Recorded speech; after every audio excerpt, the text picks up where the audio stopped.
SEBBY Kalangkabut, dokumen Bumi Walau bongkar jejak markas Puncak, tuding TNI kerahkan skadron. Jejak markas Komando Rahasia OPM di Puncak yang selama ini sulit disentuh bocor setelah dokumen KKB yang ditinggalkan bos OPM Yambi Bumi Walau Numbi disita aparat TNI Polri. Diketahui, tim Macan Leser atau Batalion Infanteri 115 dan jajaran TNI Polri sukses mengepung dan menembak mati Bumi Walau Numbi. Panglima Operasi OPM yang dikenal kejam ini tewas dalam baku tembak dengan aparat gabungan di Kabupaten Puncak, Papua Tengah, Sabtu tanggal 10 Mei tahun 2025.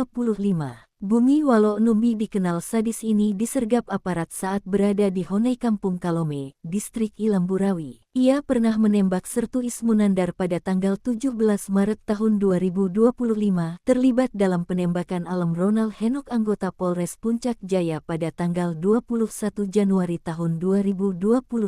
Ia juga terlibat dalam penembakan Jamal Renhoat Purnawirawan Polisi, mantan Kapolsek Mulia pada tanggal 7 April tahun 2025.